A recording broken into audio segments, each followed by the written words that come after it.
Fala pessoal, tudo bem? Queria dar algumas dicas de investimento hoje, né, para você que está indeciso aí nesse momento de baixa na Selic. Agora chegamos a 4,5%, cada vez mais baixo.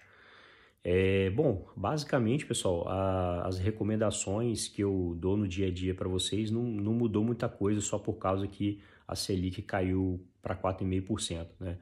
A reserva de emergência continua tendo que ser Selic ou aquela conta lá no Nubank lá que também rende a Selic, né? 100% CDI, enfim, qualquer uma dessas alternativas funciona bem para reserva de emergência. O que a gente tem que se acostumar agora é o seguinte: antes a gente conseguia fazer a nossa reserva de emergência render de fato, né? Render mais. Mas é importante lembrar também, pessoal, que o rendimento nominal, quando ele é muito alto, isso não significa que você está tendo de fato um rendimento real alto, né? Porque se a inflação está alta também, né? Você sempre está ganhando a diferença entre o que o título está falando que vai te pagar menos a inflação, entendeu? Então, naquela época lá que estava 14,25, por exemplo, a Selic, né? Lá em 2015, você tinha uma inflação, né, de 10% ao ano, né? Então, o seu ganho de verdade mesmo não era 14,25, tá? De qualquer forma, era uma diferença maior do que nós temos hoje em dia, né? A diferença ficou bem pequenininha em relação à taxa Selic e à inflação. Então, assim, é só para proteger capital, nada mais, tá bom? Então, essa é a recomendação para investimentos de curto prazo, né? Principalmente relativos à reserva de emergência, tá? Agora, visando o longo prazo, aí você pode ir para fundos imobiliários, né? Mercado acionário, não sei o quê. Fundos de investimento, sempre tomem muito cuidado, tá? Sempre tomem muito cuidado. Se você quer deixar o seu dinheiro na mão de outras pessoas investirem para você através de fundos, não tem problema nenhum, mas tem que prestar atenção em várias coisas, tá?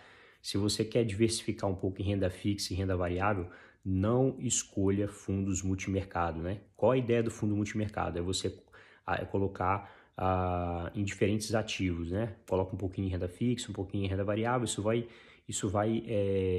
depende do tipo de fundo multimercado, alguns são mais agressivos, outros menos agressivos, uns vão colocar muito em renda fixa e pouco em variável, outros vão colocar mais em variável e menos em renda fixa, enfim, tá? Por que você não deve colocar em fundos multimercado? Coloque, se você quer rachar um pouco, né, em renda fixa e renda variável, coloque então, escolha um fundo de investimento em renda fixa, tá? Escolha um fundo de investimento em renda fixa, de preferência que tenha taxa administrativa de menor do que 1%. Eu sei que é difícil, mas tente encontrar isso, né? Você pode pegar, por exemplo, aquele ETF lá, o IMAB 11, né, que foi lançado pelo Itaú, teve outras instituições financeiras que lançaram também, né, que tem a taxa administrativa bem mais baixa, tá?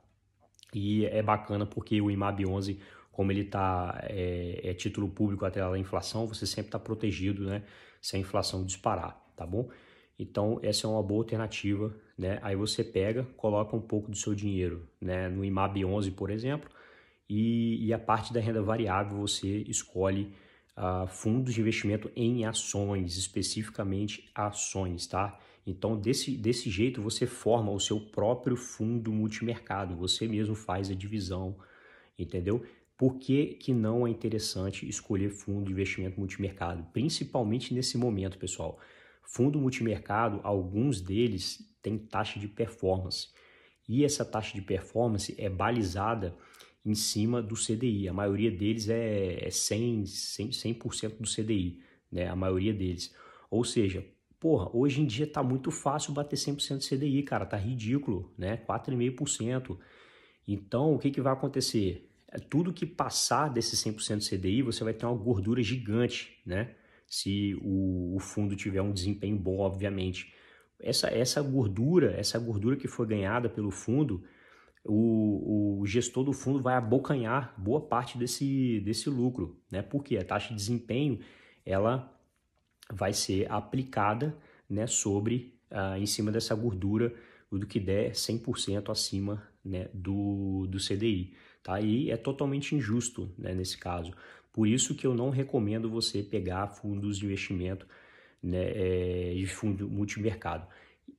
E quando você pega fundo de investimento em ações, também vai ter taxa de desempenho, só que a taxa de desempenho, geralmente, a linha d'água é 15%, ou seja, olha o tamanho do espaço que você tem, né? Só depois de 15% é que o cara vai começar a cobrar de você taxa de performance, né? A diferença é gigante. Fundo multimercado, 4,5%, acima de 4,5%, o cara já está te cobrando taxa de performance. Fundo de investimento em ações, né? A maioria dos casos é quando der acima de 15%, né? É que o cara vai te cobrar taxa de performance. Entenderam, pessoal? Você vai pagar muito menos taxa para os fundos você fazendo isso. Então, esqueça fundo multimercado, é uma roubada, cara, roubada, principalmente nessa época de taxa básica de juros muito baixa, tá bom? Um abraço aí, espero que tenham gostado das dicas.